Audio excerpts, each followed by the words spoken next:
Childhood and Education Number 9, School is Hell, by Zvi Moshewitz. March 7th, 2025.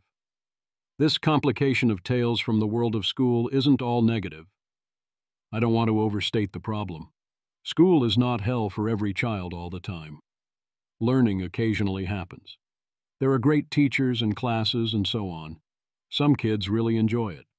School is, however, hell for many of the students quite a lot of the time, and most importantly, when this happens, those students are usually unable to leave. Also, there is a deliberate, ongoing effort to destroy many of the best remaining schools and programs that we have, in the name of equality and related concerns. Schools often outright refuse to allow their best and most eager students to learn. If your school is not hell for the brightest students, they want to change that. Welcome to the stories of primary through high school these days.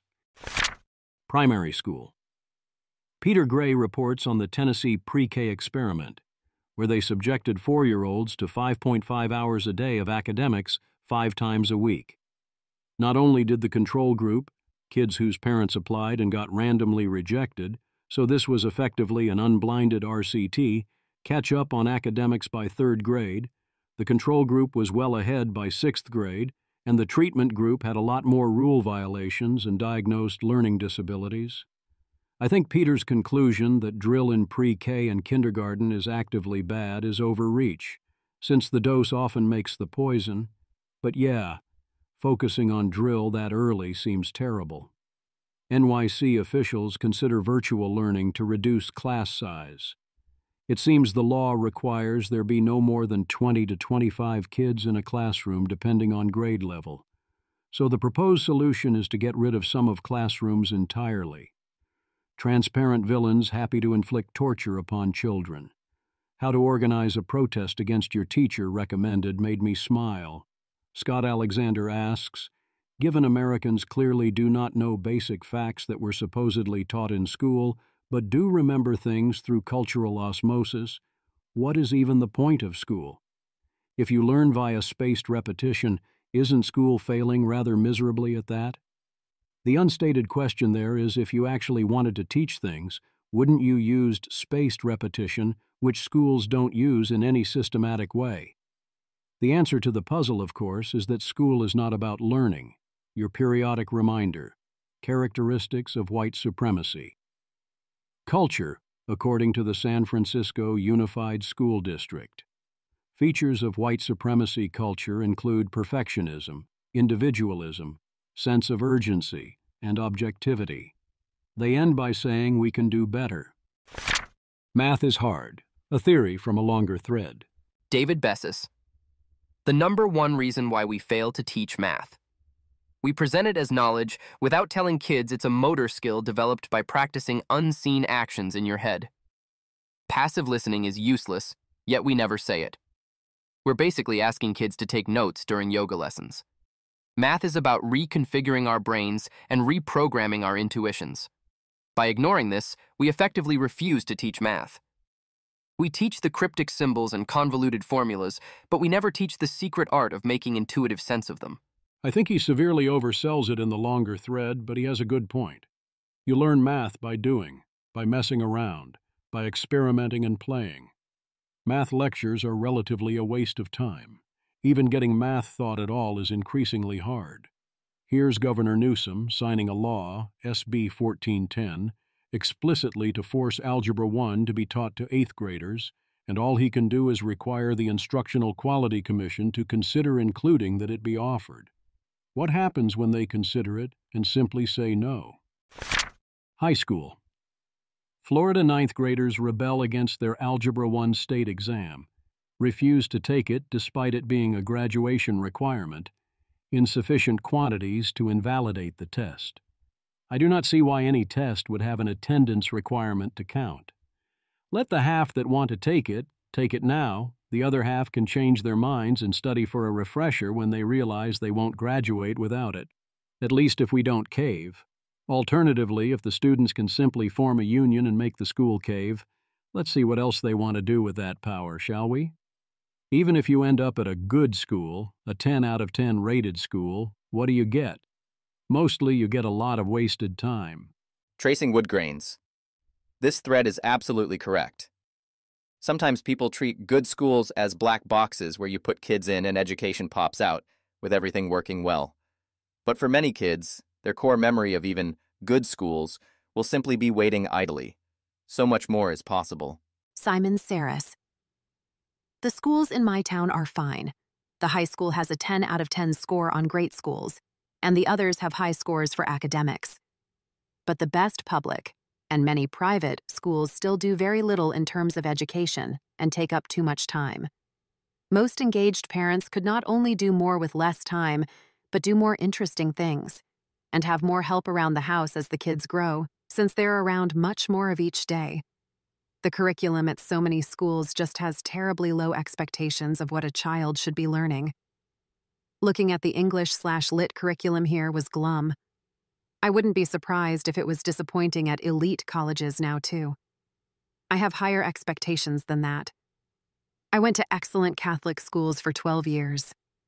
I had a fine time. I liked all my teachers. Still, my biggest childhood memory of school was just waiting. Waiting for everyone else to be done. Waiting for the day to be over. Waiting to be picked up. I think we can do better. Matthew Iglesias. It's mostly childcare, for young kids, or prison, for teens, where the hope is that some learning takes place. You could teach much more efficiently, but then the kids would have to go somewhere else. Freya, Tingleman below. Public school isn't just tailored to the average student, it's designed to oppress and humiliate smarter kids with genuine curiosity and enthusiasm for learning. Every smart kid has stories of trying to read under the desk to escape the monotony and having their book taken. These kinds of kids are acing the exams, and unlike E.G. talking, reading under the desk bothers no one. Confiscation is just punitive. It's hilarious that their justification is always respect, as if it's not disrespectful to waste hours of kids' lives with useless teaching. In HS, I skipped a year of math by reading a textbook and taking a placement exam. It took me approximately 40 hours over 10 days to teach myself the material. Taking the class would have been greater than 200 hours. The amount of kids' time we're wasting is totally unconscionable. Why does this continue to be true? One reason, a lot of people do not care about smart kids, or they actively want them to suffer. Charles Fane Lehman, 1 million views. I think we underrate how hard it is to provide education to a range of abilities at scale. If the smart kids are bored, that's an okay outcome. Most interventions don't work at scale. School kind of does some stuff. That's pretty good. I also spent a lot of time waiting as a kid. That was good. I'm glad that I was forced to wait. It was an important lesson in how my edification is not the most important thing. But OFC, this is exactly the fallacy. Everyone should have their ideal outcome, but they can't under given constraints. The question is always how to optimize. In other words, bleep you. Seriously, what the actual bleep? Charles Fane Lehman. Here's a general response.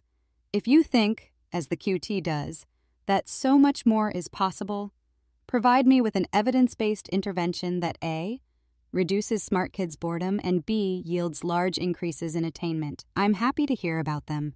Okay, at least that is a form of the right question. I don't know why it has to be "and" here. If the smart kids are not bored or it increases attainment, either one of those is super awesome on its own. So can we do either or both of these things, at scale, without actively damaging the other? Yes, obviously. Evidence-based requires someone collecting whatever you consider admissible evidence for your particular court, but here are some interventions that seem very, very obviously like they do these things. 1. Magnet schools or tracking. Give them their own classroom with more advanced topics. Why do I even have to say this? 2. Allow grade skipping, both in individual subjects and overall. If you can pass the tests, you can move up. Obviously, this will help with both issues.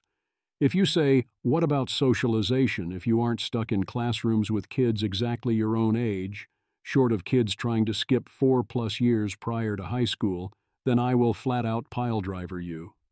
3. Let kids acing a class do other things when bored, and ideally skip the busy work too. This could not be simpler. If you are getting an A and you want to read a book about something else, or do homework for another class, go ahead. If you want to be a jerk, limit it to educational things, sure, fine. 4. Let the kids stay home and learn from LLMs and textbooks, provided they keep passing your periodic tests. Seriously. 5. Let the kid take online college classes. Arizona State universities are $25 each, and some are done by children as young as 8. Others are often outright free. Great teachers. There is mostly universal agreement that great teachers are much better than good teachers, who are much better than bad teachers. There is not agreement about how to find, create, or enable the good and great teachers, or how to fire and avoid the bad ones. Strangest of all, there is no agreement that we even should, in theory, be firing the bad teachers and hiring good ones. It's easier said than done, but you have to say it first. There are even those who say it is wrong to attempt to get your child in front of better teachers. That's not fair, which is somehow not a straw man. Noah Smith. Progressives claim test scores are about family wealth. Conservatives claim test scores are about IQ. But a lot of test scores are about the government's ability to fire bad teachers and hire good teachers. ALS.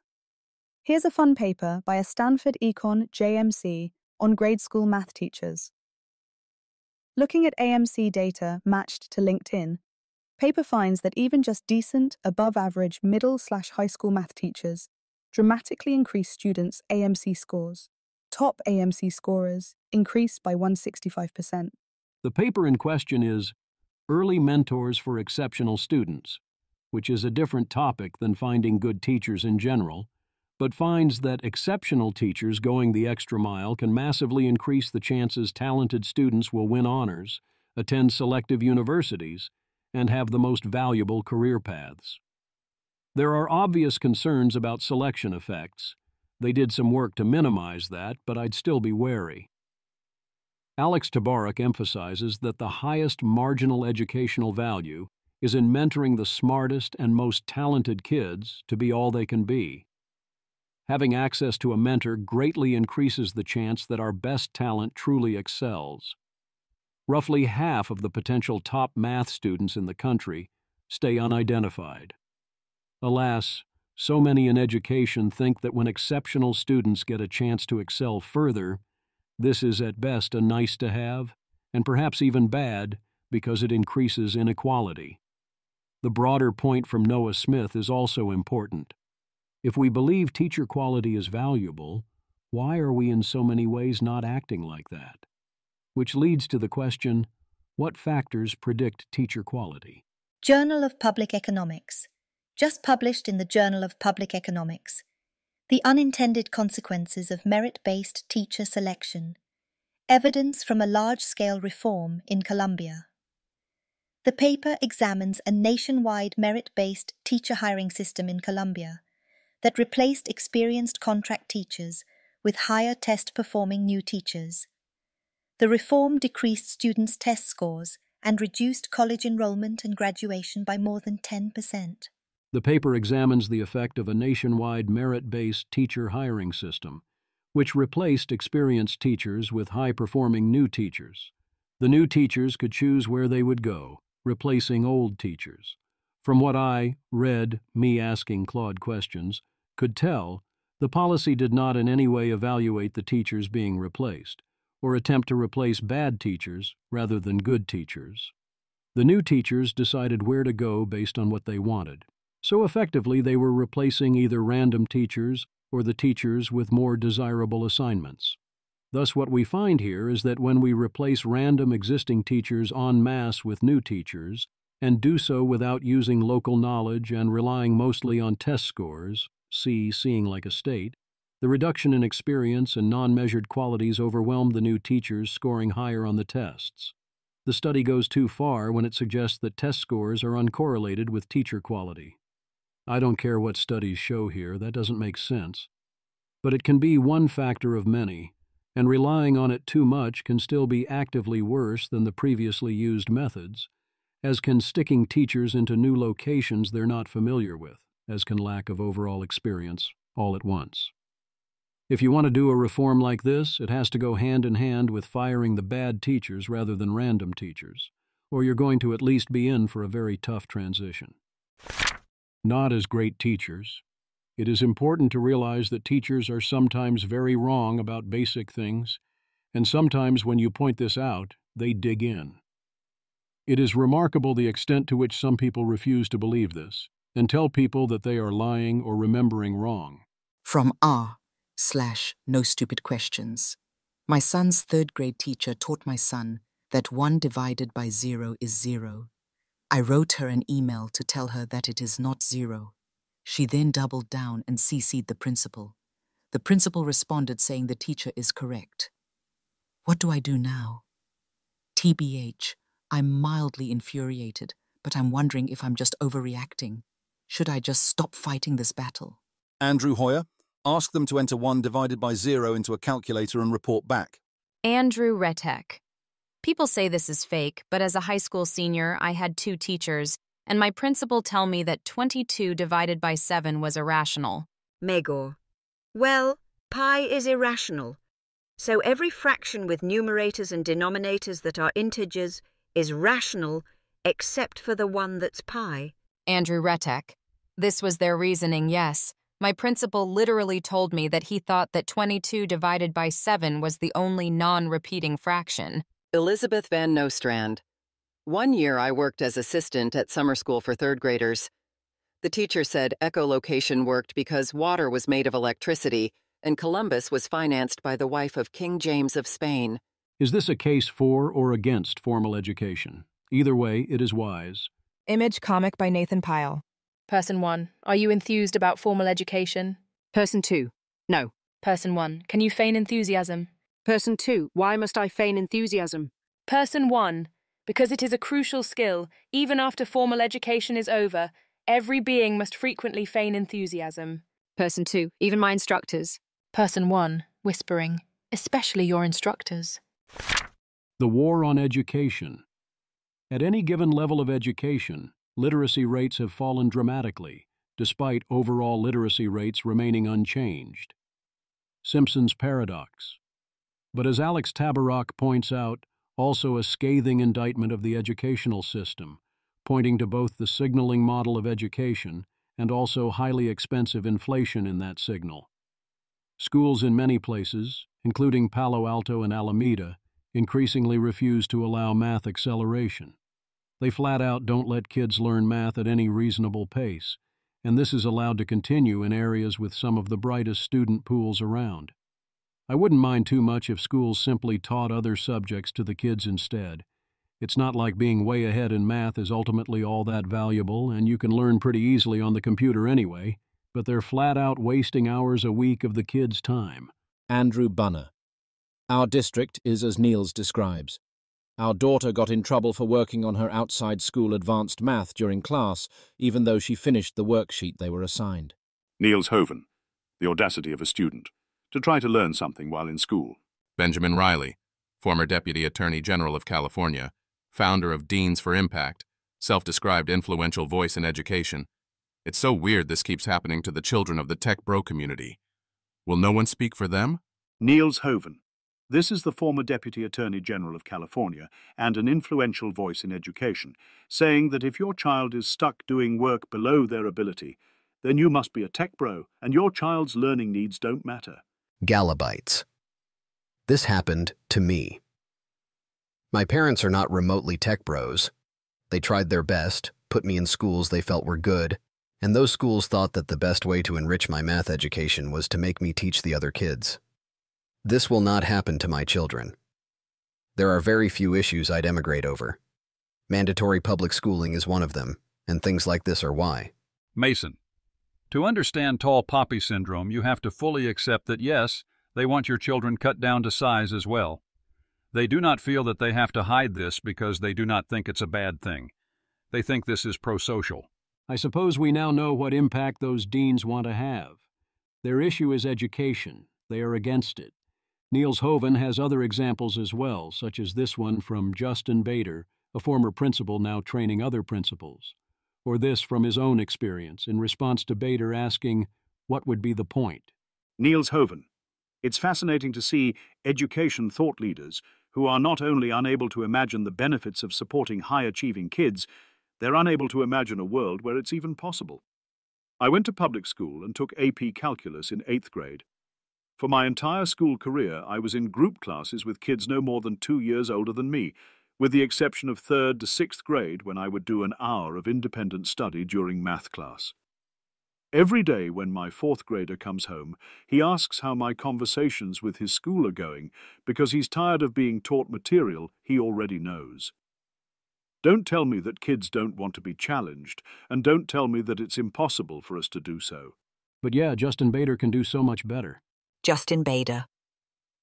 The academic acceleration maximalists are honestly worse than the sports dads living vicariously through their kids and making them hate the sport. Yes, you probably can push your kid to do 10th grade math in upper elementary school, but why? Of course, if you have a true prodigy and they want to go all in on something, go for it. Just recognise that you are choosing a very difficult path for your child and yourself. This is not normal or healthy parenting and doesn't lead anywhere your kid will want to go. How dare you actually attempt to have your kid actually learn things? Just flat out. But it gets even better than that. Wait for it. Justin Bader. Let's say your kid reads many years above grade level, as mine do and always have. Guess what? That just means they run out of books to read faster than everyone else. What's the goal here? How does it benefit the child to pay dollars to push them even farther out? That's right. You need to be careful. They'll run out of books. That's why you need to smuggle them in. Pamela Hobart. Just another underappreciated yet tremendously brave teacher protecting an uppity 5IO from running out of books here in South Austin. What a relief. Quoted. Post. Kindergarten. Parents. If your child could read entering kindergarten, are they reading in class yet? We've been pretty disappointed and are curious if it is the teacher or public school. At the beginning of the year, our daughter was excited to learn, but now she says she hates to read and do math. She asked the teacher to read harder books and was told no. This was from her teacher, and her teacher justified it by saying she doesn't know if she has comprehension yet. She does. My daughter confirmed she read a lot in preschool and has only read once in kindergarten, when she brought her own books from home, in school. My daughter says she doesn't want to bring books from home anymore or read at home because her teacher hates reading. We are worried to make a big fuss because the teacher told us our daughter should be in GT, and we don't want to jeopardize that if we just have a bad teacher this year, but we can't see our daughter continue to hate learning when she used to enjoy it. She also just got settled with friends. And if it matters, we are seeing problems in math too, where the teacher is working on counting to 10 still, but my daughter can add/subtract 100 plus and knows some multiplication tables. Foxiavelli. It's somehow rare kids are being held back from learning, but literally everyone who knows a smart kid in school, or was that kid, has an anecdote. Faded magnet. This happens a lot, and it's not new. Similar happened to me as a kid because I arrived at school already reading. I just read what I wanted at home and played along at school. David Hines. Why are you homeschooling, David? Well, Ian Miller. I tell my sister we need bad teachers because there aren't enough good ones to meet the necessary demand. But the current crop of bad ones seem determined to prove me wrong. How should we think about solutions that only help high achievers? We should think of them as highly valuable. Instead, we see the opposite. Niels Hoven. This article is typical of the toxic attitudes toward high-achieving kids.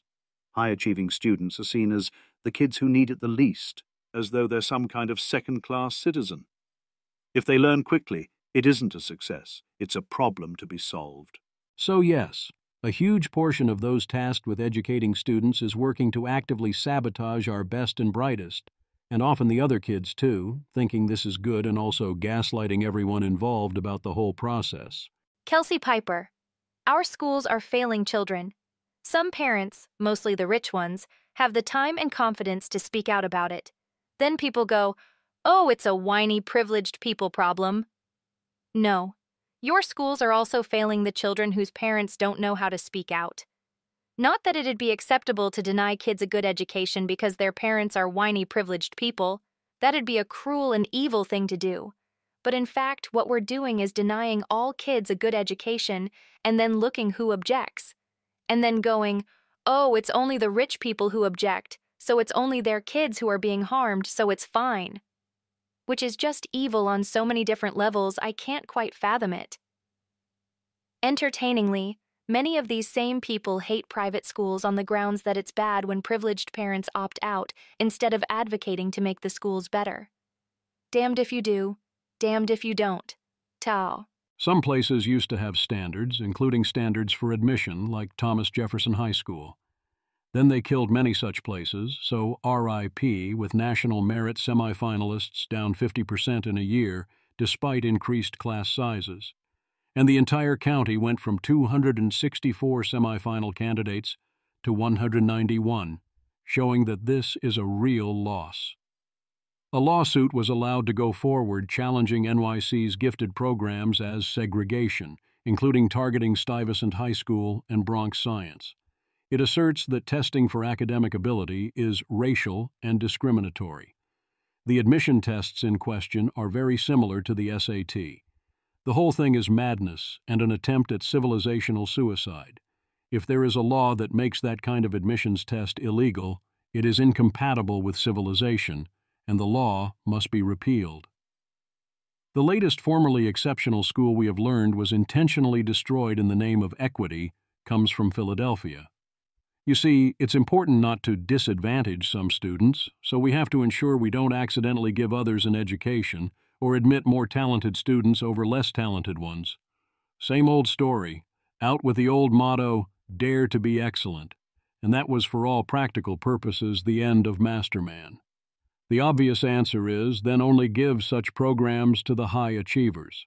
Having looked at the details here, it's actually a relatively non-toxic version of the concern, noting that if 95% of students fail to benefit from or use such programs, then they're not a solution for that 95%, which would for now make them not a general solution. And yes, that's disappointing, although I expect rapid improvements over time. Also disappointing is to call such kids those who need it the least, as if the goal of mathematics education was to hit some minimum bar and then stop. But this article seems to stop short of making the case many equity advocates actually make, and even put into practice, that Niels is warning about here, which is to claim that the success of the best students is actively a problem to be fixed. O.Z. Brennan, a question for people concerned with educational equity. If schools aren't flexible enough to serve children who are multiple grade levels ahead, how well do they serve children who are multiple grade levels behind? Badly, it's badly. I also agree, for these reasons and also for others, including cultural ones, that parents should have a right to see the curricula that is being imposed by force upon their children in a public school, so they know what and how their children are learning, and that a school or teacher refusing to share this information, or the state Supreme Court saying you don't get to see it, is a 5-alarm fire. I don't see how someone can say, no, this is a secret, you have no right to that, and send your kids to school or we're calling the cops and not notice the skulls on their uniforms. Sleep. The ultimate proof that school is not about learning is that we know school starts too early for teenagers to properly sleep and thus be ready to learn. We've known forever, and it is impossible to fix this. Lomez. The dread of school could be mitigated by 75% by simply letting children sleep in. Teenagers need significantly more sleep. Without adequate amounts, they can become depressed and irritable. When I am education czar, the children will get their sleep. Danielle Fong. My co-founder presented a study showing that teenagers learn better if they can sleep in a little more. The school responded with, well, we can't adjust it now. We have a contract with the bus drivers. Oh, so the school is for the benefit of the bus drivers? Much like the port is for the benefit of the longshoremen and the polity is for the benefit of politicians, eh? Relatedly, morning classes fail spectacularly. Abstract. Using a natural experiment which randomized class times to students, this study reveals that enrolling in early morning classes lowers students' course grades and the likelihood of future STEM course enrollment. There is a 79% reduction in pursuing the corresponding major and a 26% rise in choosing a lower earning major, predominantly influenced by early morning STEM classes. To understand the mechanism, I conducted a survey of undergraduate students enrolled in an introductory course, some of whom were assigned to a 7:30 a.m. section. I find evidence of a decrease in human capital accumulation and learning quality for early morning sections. Wait, a 7:30 a.m. section? What fresh hell is that? When I was in college, I did sign up intentionally for 9 a.m. classes, and given my sleep schedule, that turned out fine. But the other kids clearly didn't love it. A 7:30 a.m. start time is nuts. Such a thing should not exist. We need to amend the Geneva Conventions. Still, the reduction seems extreme. 79% reduction in further classes is quite a lot, if this was indeed a randomized trial. I presume some of it was the cultivation of hatred and aversion rather than pure lack of human capital. At this level, the classes at that hour are effectively non-functional. How can those involved not notice this? Why would anyone ever need or want to schedule a class that early? How many points are these kids attempting to take? School choice. Legal battles continue, WSJ, over whether, if you decide to have charter schools at all, also allowing religious charter schools is then mandatory or forbidden. There does not appear to be middle ground. One of these violates the First Amendment, the other does not, but it is not clear which is which. If it was mandatory, in some places charter schools would get a lot more support, and in other places they would get a lot less. I do not think the government should be discriminating here, and imposing an effectively very large tax on those who want their children to go to religious schools, or any other kind of school, provided everyone has a local, non-religious public school available. And frankly, a lot of the non-religious public schools are effectively rather non-traditionally de facto religious and have no intention of knocking it off, giving me even less sympathy. Then there's the step beyond that, those who oppose privately funded private schools. People being mad that some pay for private school while also paying for everyone's public school will never actually stop being weird to me, as will people who think this is super commonly done by people in the upper middle class purely for quality reasons. Quinn, there's this class of upper middle/upper class urban yuppie that makes a big stink out of sending their kids to public school. And man, I hate them. Yeah, your kid will go to your decent local K-5 and bolt when shit gets real, just like every aspirational underserved family. Matt Brunig. Reminder when approaching this discourse that 90% of children attend public schools, most of the rest attend so-so religious schools. If shit gets real in my local school and I am being underserved, I do not know what that means, but it does not sound like a time to not be bolting. Yet most people do not have that option. Also, yes, it is very strange that the same person also thinks this. Quinn, I want to see the urban public education system completely broken down and rebuilt from the bottom up. I do not hate that it exists. I hate how it is. Again, seems like bolting conditions to me. If you are expecting parents to sacrifice their children on the altar of public pressure to improve failing schools, please speak directly into this microphone. Tough but fair.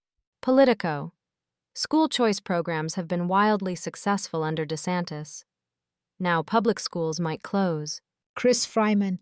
Netflix has been wildly successful. Now blockbuster locations might close. Politico does point to some concerns. If standard schools are losing interest, why then destroy the schools that are exceptional, as many places are somehow doing? That seems rather perverse. Hopefully the Montessori school could reconstitute itself, but the vote with your feet plan only works if you close the schools that lose feet, not the ones that keep them. Andrew Atterbury. One proposal aiming to turn a popular Fort Lauderdale magnet school that focuses on the Montessori teaching method into a neighborhood school brought a crowd nearing 200 people in opposition at a recent town hall. There, dozens of audience members, a sea of blue VSY shirts representing Virginia Schumann Young Elementary, contended the plan would cause an unnecessary disruption for a top-rated school. If your product is better, you'll be fine. The problem is, they are a relic of the past. A monopolized system where you have one option, Chris Moya, a Florida lobbyist representing charter schools, and the state's top voucher administering organization, set of traditional public schools. And when parents have options, they vote with their feet. The data cited in Politico says that the decline in enrollment due to increased homeschooling is modestly bigger than the increase in private school attendance, some of whom are getting scholarships to do it. Homeschool, as always, has principal agent issues where you worry if the education is happening, if you do not trust parents to want to educate their children. But yes, if you do not zero out the very high social cost of regular schooling, homeschools start to look a lot better. If the city gave us a budget equal to what it costs them to have our kids in schools, I would 100% be putting together a vastly better homeschooling program with that money. Always remember it could be so much worse. Brian Hobart. Discussions about school vouchers, homeschooling, etc. make me feel grateful that it's legal for us to cook for our kids, even though neither my wife nor I went to culinary school. Things could be very different. Microschools. Microschools are an obviously great idea. The cost of private school is far in excess of the costs of hiring a teacher, renting a space, and paying for plausible supply and other costs. You get the socialization benefits of school and the flexibility and customization to not do the awful parts, and as a society we get to try different stuff. Also, homeschooling and stay-at-home parent are expensive, and now you can spread that cost around along with its benefits. Getting rid of trivial inconveniences can help quite a lot in such cases. Instead of having to go through rezoning, the school will often find space it can use for free. Matt Bateman. Microschools are an extremely good and natural format for schooling, and the only reason they aren't much more common is because of unnatural blockers. Hey, maybe we should pool our children and resources around the best and most willing educator in our community is an obvious and ancient approach to organizing schooling, and it's quite strange that we today have managed to greatly disincentivize it. Politico. Florida Republicans, led by Governor Ron DeSantis, want to let tiny private schools open in libraries, movie theaters, churches, and other spaces where they can fit makeshift classrooms. Florida's policy change appears small.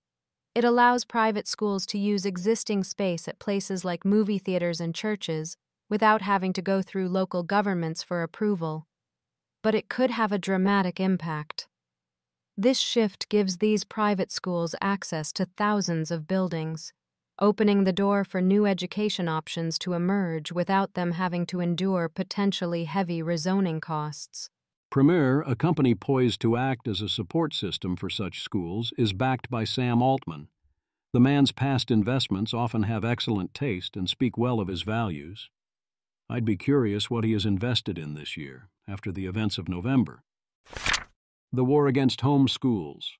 Scientific American used to be a magazine my family subscribed to that contained cool articles about science.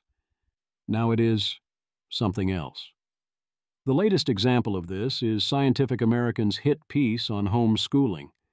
Eric Howell has a thread and a post detailing the situation. The part about educational results is misleading but reasonable. Then they start in on accusations of abuse. That is the part where, after using a child that was not homeschooled as justification for a moral panic, they cite a 36% rate of homeschooled children being reported for alleged abuse to show how horrible it is. Except Eric Hall. Well, it turns out researchers have an answer to that question. Here's from a 2017 paper, Lifetime Prevalence of Investigating Child Maltreatment Among U.S. Children. Abstract. We estimate that 37.4% of all children experience a Child Protective Services investigation by age 18 years. Image. This graph shows the cumulative risk of different types of child maltreatment reports by age, with separate trend lines for total risk, neglect, physical abuse, sexual abuse, and emotional abuse. By age 17, the data indicates approximately 37% of children have been the subject of a Child Protective Services investigation, with neglect being the most common category at about 25%, followed by physical abuse at roughly 11%, while sexual and emotional abuse show lower rates of approximately 4%. As Howell notes, focusing on withdrawals from school only and other details suggests that the base rate of abuse for homeschool is potentially substantially below normal. At worst, it is normal. The good argument against homeschool is it requires a large investment of time and resources by the parents, so most families cannot afford to do it. Obviously, if you can get your child consistent one-on-one, or e.g. four-on-one attention and a customized path of study, then that's great, and will only get better now that AI tools are available. Instead, the actual thesis of many against homeschooling, when they're not making up things like the claims earlier in this section, is flat out that parents are not qualified to teach their children, and that those who claim that they could teach their own children things like how to read or write or do arithmetic are therefore big mad, and also presumably flying in the face of education and the science. Ra, what's your unpopular opinion about parenting that will have you like this? Image of man surrounded by guns. Waitman Bjorn, you are not qualified to homeschool your kids. Jonathan Tuttle, 4 advanced degrees between the wife and I, so I think we can handle it. Waitman Bjorn, yeah? In what? Elementary education? Child development? Not to mention literally every subject you need to teach your kids? Waitman Bjorn, the homeschooling crowd is big mad. LOL. But also, how insulting is it to teachers who literally train specifically to teach kids of a certain age a specific subject that Ashton and his trad wife think they can do it just as well in the playroom of their log cabin mansion? Charles Renz. I read the replies, and they were for the most part polite and reasonable in their disagreement. The only one who's big mad is you. Polymath. How insulting to the academic institutions is it that parents with little or no training end up educating their kids better than the teachers who literally train specifically to teach kids? Austin Allred. Anti-homeschooling folks often have expectations of school teacher qualifications that are just wildly out of touch with reality. Jake McCoy. Dr. Waitman admitting he couldn't teach second-grade math is not a great look for him. Prince Vogelfrey. People say smug shit like this while not doing the tiniest bit of research on homeschooling outcomes, which beat public schooling in every standardized test category. California makes everyone do tests. We have the data. But what does the truth matter when superiority is to be had? Most people do not care about results. They care about process, particularly a process which ensures no one can really be blamed and avoid the messiness that ensues. It is beyond absurd to think that an average teacher, with a class of 24 kids, couldn't be outperformed by a competent parent focusing purely on their own child. The idea that if you don't specifically have an education degree that you can't teach things is to defy all of human experience and existence. Completely crazy. And yet... Austin Allred. The conventional view anytime you dare to suggest there might be a more optimal way to learn than the existing school system. Wesley Yang. Homeschooling showed me you can teach the K-5 math curriculum to a 6-year-old in 6 weeks with 1 hour of instruction per day. Austin Allred. I might try an experiment. See how fast my 6-year-old can fly through K-5 math. Give him synthesis, perplexity, and a small reward for each year-end test he can pass. BizSec guy. Do this and he'll end up working on a stripper pole at the age of 16. I love that it's a he that ends up on this hypothetical stripper pole at 16. Homeschool methodology. Kelsey Piper answers questions about her private tiny homeschool. Parents typically teach a weekly class. Student-teacher ratio is 4:1 to 6:1. Full price is $1,200 per month per child. All reports I've heard are quite good, but of course talent involved is off the charts. Comparing the Brian Kaplan homeschool method to Robinson's similar one, with critique of the general framework and focus. Both focus on not helping the student, letting them work things out, with Robinson being full on, the student must never be helped with any problem. They assigned kids 2 hours of math a day. I am confused why that is needed. If you train in math, reasonably less than half of that should be plenty. I get that history and music are secondary priorities, but cutting them out entirely seems like a mistake, although honestly, art can go. I also don't see how most children could focus like that. I know mine would have no hope no matter how hard I tried. In general, why so much time in a chair doing school-style work? I don't understand how that helps. Of course, all of it is obsolete now. If you have access to Gemini Pro 1.5 and Claude Opus, all previous learning techniques are going to look dumb. The constant refrain I hear is, but what about socialization? Which seems crazy to me, and I love this way of putting it. Violetta. the socialization issue with homeschooling. I asked my 16-year-old daughter who went back to high school this year, "Do you want to continue next year?" I don't think I'm ready for the isolation of sitting 6A with people only of my exact age and an adult speaking at us for 90% of the time. I need to socialize more. There are far better ways to get socialization. What socialization you do get in school, from what I can tell, is by default horribly warped in deeply unhealthy ways. Most of the value is essentially you might make a friend at all and then interact with them outside of school in your few hours of freedom. There are better ways to find friends. Ayala summarizes her homeschool experience, listing pros and cons of the type she experienced. The cons are that parents control what you learn and who you see, and your social skills and knowledge base are different from other kids. The pros are you don't waste massive amounts of time instead learning at your own pace. You don't get stratified by age, and you dodge a lot of toxic dynamics in normal schools.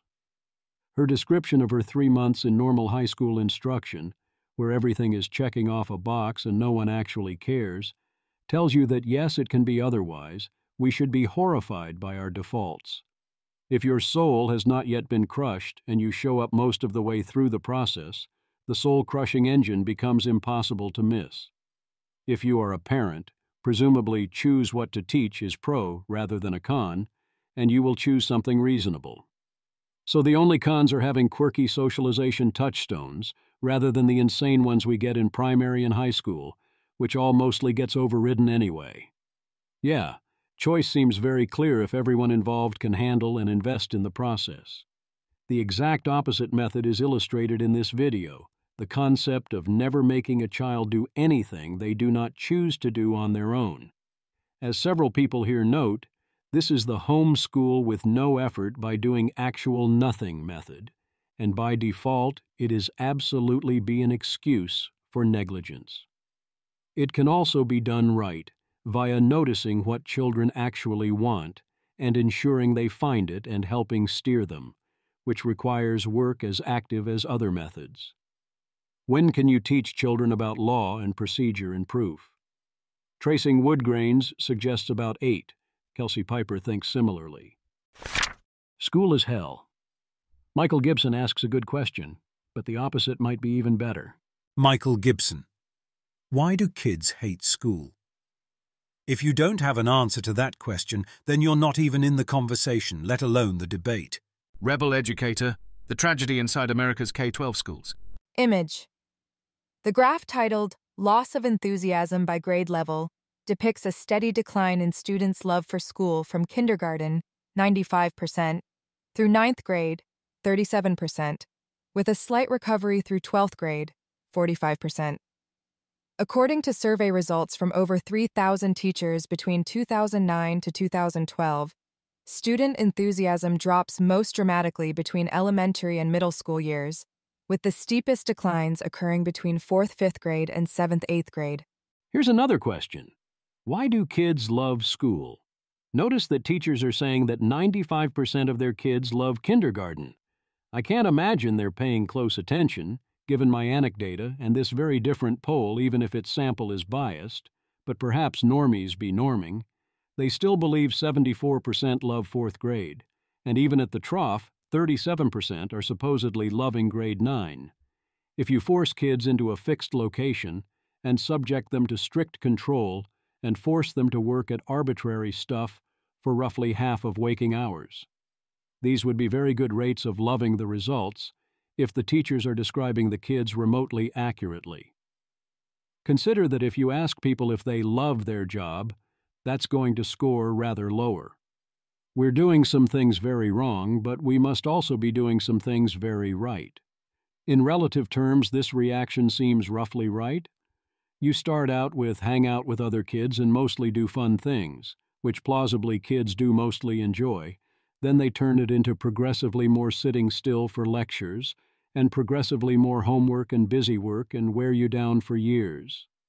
Then as high school progresses, you start to get a bit of flexibility back, and the world lets you do things like walk on your own or select classes or do actual work, so things improve a bit. Remember, it could be so much worse. Richard Hanania. In South Korea, 84% of 5-year-olds and 36% of 2-year-olds attend private tutoring schools. What causes a culture to go this far off the rails? This is genuinely horrifying. Bored out of their minds.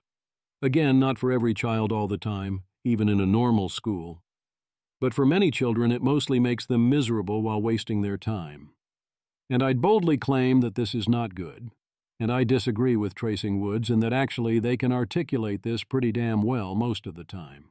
Tracing Woods. I hated school starting in first grade. I wanted to go faster, wanted more interesting work, wanted something better. I kept wanting this, and kept leaping at any available alternative through 12th grade. Kids can't fully articulate their desires, but they know. Kelsey Piper. I'm not going to say kids are 100% accurate at identifying the best learning environment for them, but they will absolutely tell you, I hate school, if they hate school. They will tell you by begging you to quit your job and homeschool them, by telling you it's okay if that means the family ends up homeless. We can set up a tent in the lot on the corner. They will tell you by pretending to be sick, and by really being sick. If they love their school, they tell you that too. They will tell you by begging you to take them into their school on weekends. They'll spend Christmas break complaining that school isn't in session. They'll say to you thoughtfully, I do really love my summer camp, but it makes me sad to be missing out on school. If you've decided your 5 or 6-year-old is too stupid to be worth listening to, you may miss the signs they're in a really bad situation that is harming them a lot. And you'll definitely be teaching them that their education is not something in which they are active participants, not something where their perspective is valued, not something where their experiences even matter. I also hear a lot of people say, if you let them choose, won't they just choose whatever school is easiest and has the most toys? No, they won't. One family at our micro school literally had their child do a side-by-side comparison by attending public school and the micro school for a period of time and then choosing where they wanted to go. The child loved the amenities that the public school offered. It had way more funding. It was big enough to have a soccer team, but they were desperately bored. They said that everything the teacher said, they already knew. They spent all day being told to be quiet while the teacher said boring things, and they didn't want that. Almost everyone was supportive, with many similar stories. Then there was one person who spoke up to say that kids saying they are miserable is fine, actually. Edriel, teacher. Vomitous drama queen tripe. In Kelsey's fantasy world, people are secretly wondering, why isn't my kid begging for me to homeschool them? What's wrong with me? Kelsey Piper. I think you may have misread. I was saying that children do beg their parents to homeschool them sometimes. If your children aren't, that's a good thing. Edriel. Oh no, I understand what you're saying, and it's designed to get parents to worry if their kids aren't so engaged with their school life that they're demanding more.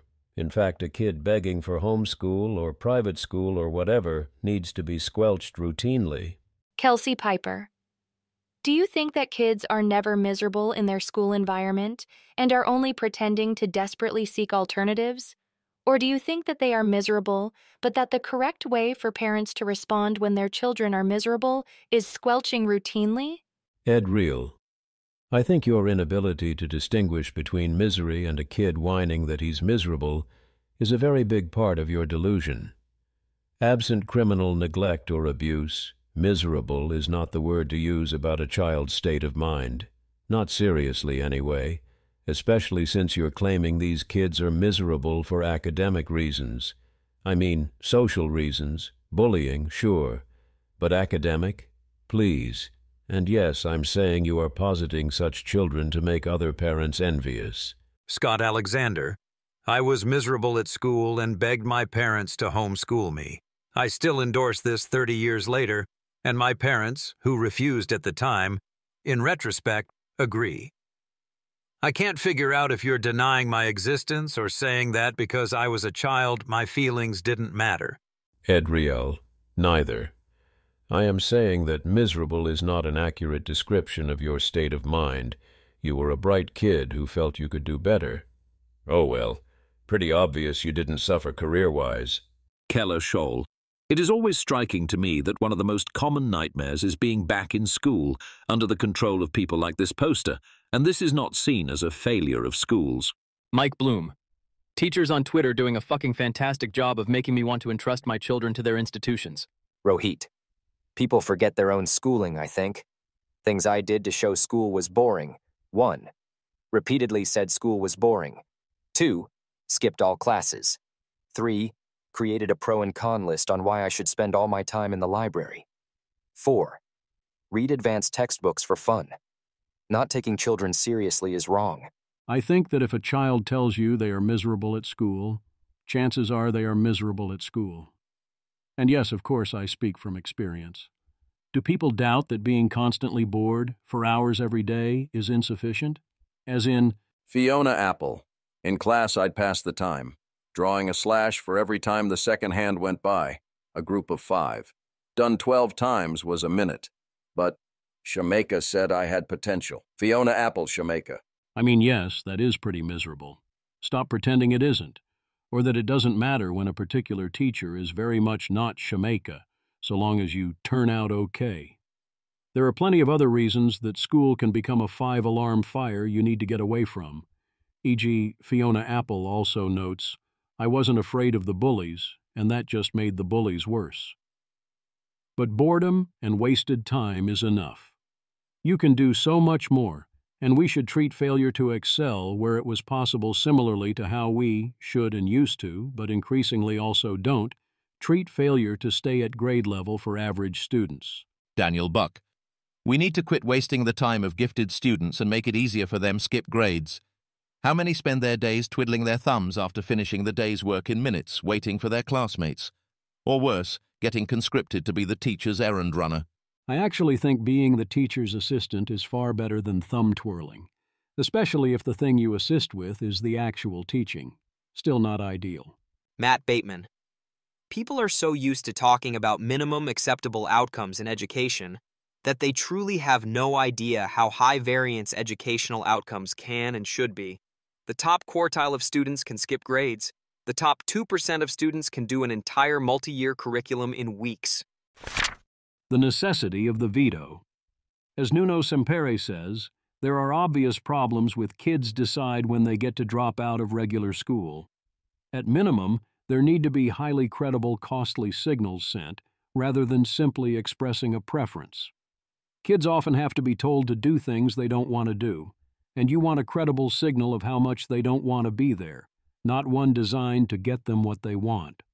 I have a very strong commitment that if this kind of misery around school appears and is sustained, then that is that, especially if they successfully locate and point out this statement.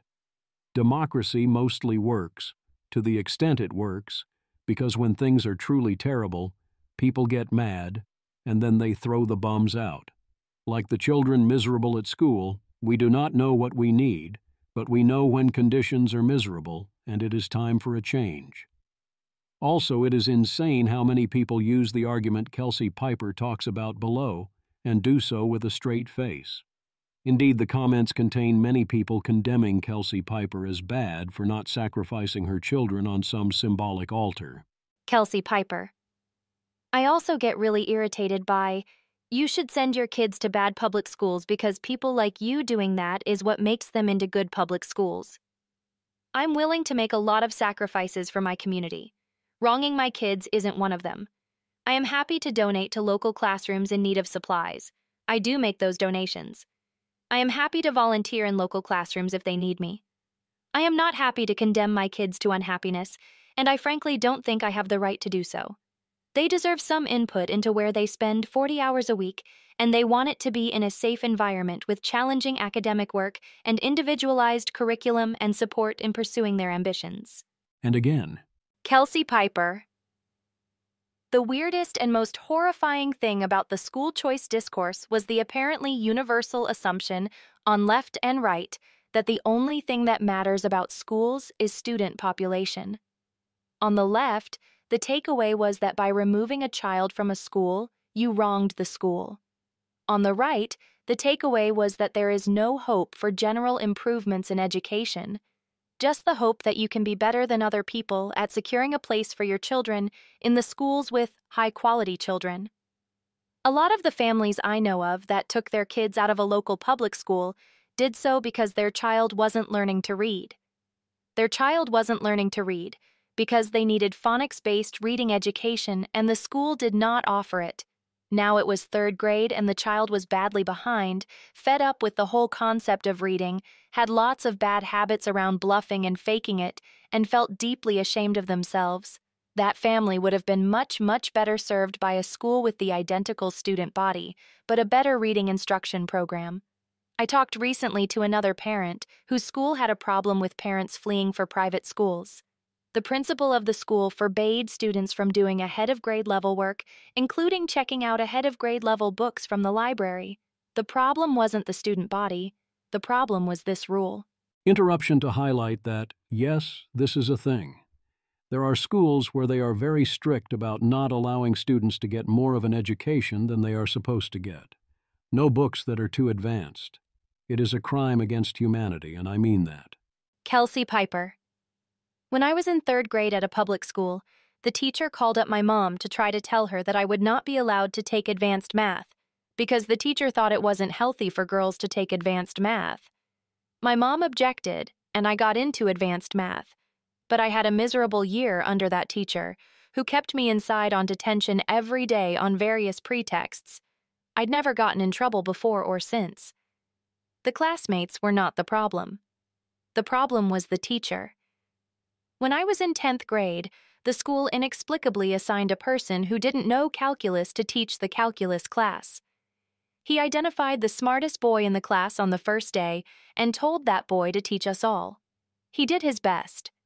Another reason kids frequently struggle at school is because the school starts at 8 a.m. Those kids would thrive at a school that started at 10 a.m. Their parents often wish they had that option, but they don't. Interruption number 2, oh my yes, and this effect can be rather large. Kelsey Piper. I understand that there's a lot of research to the effect that peer effects on education are much more reproducible than teacher effects on education. And certainly, who attends the school predicts test scores more strongly than are the teachers any good. But I think somehow we have jumped from that to a deranged insistence that the only thing that can be good or bad about a school is the student body, which carries implicitly an insistence that schooling is fundamentally zero-sum, that there are no wins that do not come at someone else's expense, that to desire your child be happy is to desire someone else's child suffer. When I say a school is bad, I mean it does not teach reading. I mean it does not allow students to work ahead at their own pace. I mean the teacher was hostile to my child. I mean the teacher was sexist, or the teacher was incompetent, or the teacher was not sober, or the teacher was not familiar with the material. Bullying and unsafety are ways a school can be bad for kids, but not only is it not the only way. In the cases I've run into, it's usually not even in the top 3 reasons why a child is miserable at school. When I say a school is good, I mean that kids spend their time doing work that they're bought in on, work that matters to them, work they care about, work that's challenging and interesting. I mean that they want to be there. I mean that the adults who teach and mentor and support them are trustworthy and trusted. Under the world view, where all we can do is shuffle student bodies, school choice is suspect. Probably just another way for some people to profit at the expense of others. But under the worldview where schools vary in quality and in which traits they possess, school choice, if implemented justly, is obviously a good idea. It's a good idea in 2 ways. The first is a form of accountability which isn't about test scores. Schools where the teachers are miserable bullies will lose students to other schools that do better at hiring. Schools that don't serve their students will lose out to ones that do. The second advantage is that children are different from each other. Some want to start at 8 a.m. because they drive their parents nuts by being up since 5 anyway. Some need to start at 8 a.m. for their job, but some work night shifts or have late risers and job flexibility and benefit from a late start. Some kids do well in orderly, quiet classrooms. Some do well with hubbub and flexibility. Some kids care a lot if the school allows them to work ahead, and some don't. School choice allows people to self-sort around what works for their child. It's obviously not a panacea. We know that because we've had school choice in various forms for a while now, and I observe a distinct lack of panacea around here. Incentives to solve education only get you so far if no one knows how to solve education. The well-intentioned focus on testing introduced the most painful, costly, clear-cut good-hearting I've seen in any industry. And any system that involves parents taking action will benefit the kids with active and involved parents. And practically all processes benefit the wealthy because that's in a very fundamental sense what wealth means. But once you acknowledge that schools can be good or bad because of policies and teachers and curriculums, and that schools can be different in ways that make them a better or worse fit for a child, and that we're not playing some relentlessly depressing zero-sum game where every benefit for any child is extracted from some other child, I think the question becomes, what would a good policy regime here look like? One thing that I am very grateful about California is that you can just start your own school, pretty straightforwardly. There are no state fees. The legal requirements aren't even that onerous. You and a few of your friends can get together and see if you can build something that's good for your kids. And if it is, you can open it up to more kids. This does not just reshuffle the kids. It makes it possible to do better. And when you have an unsolved problem, like how to provide just, high-quality education to every child everywhere, it's really valuable to open up the possibility of inventing and iterating and finding something better. And if a child is miserable, their misery matters. If your child is miserable, you need to help them. Even if the studies show they'll be fine as an adult, this is a human being over whom you have power, to whom you have duties, and they do not only matter for their future trajectory.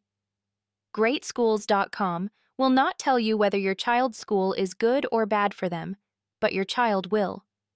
Please listen. Sarah Constantine. Surely nobody would criticize Kelsey for putting a ton of work into founding a goddamn school to make sure her kids got a good education. That's like motherhood and apple pie. Reads comments. Oh no. It is indeed literally motherhood and a central part of it. And yet, school is a simulation of future hell. Many times, in many ways, they make it hell. On purpose. Then they justify that because you need to be ready for more hell, and say that overrides everything else in life. School. Good afternoon. The playground will be closed at 8:50 a.m. each morning. This will help with the student transition into the building at 9 a.m. Please refrain from using the playground after 8:50 a.m. Our preschool students have access to the playground on a daily basis during their gross motor time during the school day. Please email me with any questions or concerns. Wesley Fenza. If the students can't come into the building until 9, why not let them play on the playground until then and close it at 9? Or like 8:59? If kids are there early, the playground seems like the best place for them. School. Thank you for your email. 8:50 gives the students time to transition from the playground to the classroom environment. The morning transition time is very important in order for the students to begin their day ready to learn. This is very helpful for our preschool team and staff as well as our students. Again, the students are able to enjoy the playground and outdoor gross motor time twice during their school day. Wesley Fenza, Exhibit A in Why I Hate School. This is from Roxy's preschool. They don't let the kids inside until 9 a.m., so if they show up early, kids will often play on the playground right next to the entrance. This is now banned. The reason is, the morning transition time is very important in order for the students to begin their day ready to learn.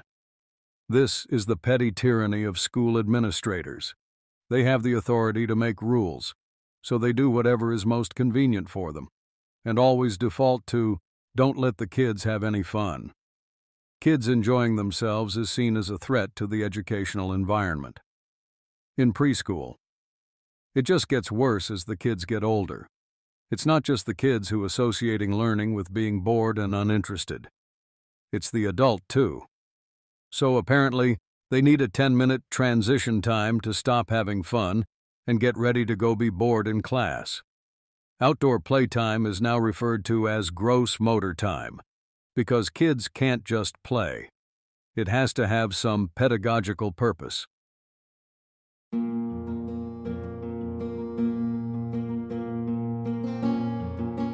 This has been an episode of the Don't Worry About the Vase podcast.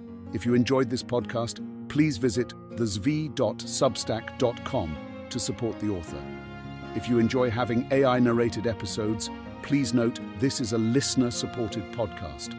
To receive new posts and support the cost of creation, consider becoming a subscriber at dwatvpodcast.substack.com. Thanks for listening.